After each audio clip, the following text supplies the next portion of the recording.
jarum pentil sama wadah. Silakan buat pertanyaan bebas, tetapi upayakan pertanyaan itu harus di level high order thinking. Coba silakan. Beda pertanyaan. Iya. Jadi membuat ya sudah. Ya silakan Pak. Pertanyaan dari saya, apa keterkaitan fungsi dari dua benda itu? Apa jarum pentul fungsi keterkaitan dari benda itu? Jarum pentul dan wadah sabun. Ingat Pak ya, itu pertanyaannya. Silakan yang lain. Yang Itu ini gak ada sabunnya. Ayo jangan dia salah tak kiri. Apa yang mau kamu lakukan antara jarum dengan sabun? Apa yang akan kamu lakukan Antara jarum dan sabun. ya? Ada lagi? SP. Silakan. Oh, mana harus bisa? Benar, ya siap. Mengapa harus pakai jarum dan sabun gift? Mengapa harus pakai jarum dan sabun gift? Pertanyaan itu ya. Nah, ada lagi? Ada. Nah, baik. Yang pertanyaan pertama tadi siapa? keterkaitan. Iya. Ya, coba diulang. Apa keterkaitan dua benda itu, maksudnya dalam pemanfaatan? Iya. Ada yang bisa jawab? Ada pertanyaan. Pertanyaan ini harus dijawab. Silakan dijawab pertanyaan Bapak tadi. Apa jawaban? Ada. Ada. Iya. Ya, itu benda logam dan non logam. Iya. Dalam pemanfaatannya. Pemanfaatannya. Jadi pertanyaan tadi bisa dijawab. Bisa. Nah, jawab. Walaupun benda ini hanya diam dipegang 3 orang ini, bisa. Nah sekarang begini. Yang kita lakukan ini Bapak Ibu ya, ini kalau di kelas saya adalah guru, ya. Saya guru, panjenengan adalah murid, sang anak-anak saya suruh untuk berpraktek. Apa harapannya bahwa anak nanti bisa membuat kalimat pertanyaan hipotesis dengan benda ini. Ketika anak diam, maka panjenengan semua harus misalkan mengawali dengan pertanyaan apa yang terjadi.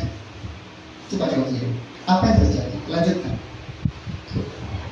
Diawali dari kata apa yang terjadi. Teruskan. Apa yang terjadi jika jarum pentul dimasukkan ke dalam kotak sabun? Nah, apa yang terjadi ketika jarum pentul dimasukkan? Ada yang bisa menjawab? Jawaban-jawaban itu, seandainya ada yang menjawab, itu adalah sebuah predik. P-nya predik. Sesuatu yang belum dilakukan, tapi bisa menjawab. Benar apa salah? Ketemu nanti di explain, di E-nya. Nah, apa yang terjadi ketika yang lain? Silakan. Kalau tidak, saya akan membuat kalimat pertanyaan melanjutkan apa yang terjadi ketika jarum pentil. Jangan ketawa. Ya, karena kalau pentil besar ini kan kecil ya.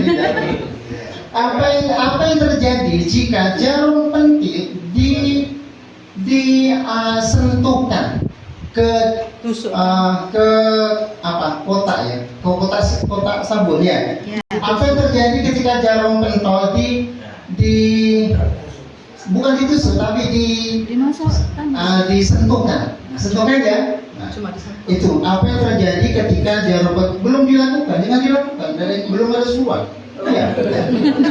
Apa yang terjadi ketika jarum pentil itu disentuhkan ke kotak sabun? Itu pertanyaan kan? Ya, pertanyaan hipotesis. Jawabannya apa sebagai predik? Ayo, dari sisi sini jawabannya apa? Kotak sabun tidak akan berlubang. Kotak sabun tidak akan berlubang. Bagus. Predik lain? Kotak sabun akan tergores. Kotak sabun tergores. Predik ketiga? Jarum menempel pada dinding. Jarum menempel pada kotak sabun. Cukup beberapa predik ya. Ya. Nah, sekarang mari kita lakukan. Teman-teman akan menempelkan jarum pertama ini ke bagian apa tulisan apa di bawahnya gift with white. Nah, saya hitung bukan itu saya ditempelkan. Satu, hadapnya salah, hadapnya ke depan. Ya, angkatkan ini. Ya, nanti ditempelkan. Terus setelah ditempelkan jarumnya dilepas ya. Ya, 1, 2, 3. Ya, lepas. Dilepas. Lepas. Nah, sudah biarkan dia, nggak usah diambil. Duh. Yang sebelah kanan Bu kita jarumnya Nempel. nempel. Yang Bapak Lepas. salah Jatuh. satu nempel. Ini adalah sebuah fenomena untuk menguji predik. Predik ke berapa tadi Bu? 3. Nempel. Betul. Tapi ada predik yang Berlubang. tergores, tidak teks kosong, tidak tergores, tidak lubang, jatuh. Kemudian yang kedua adalah nempel. Nah, kenapa bisa terjadi? Ini akan kita lakukan nanti di tahap berikutnya. Bisa dipahami?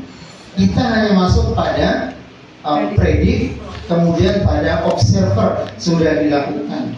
Bagaimana explain-nya? Ya, kita nanti akan bersama anak-anak step by step tentang materi ini. Ada yang bisa menduga materi apa ini? Iya, tentang materi tentang magnet, sifat-sifat magnet.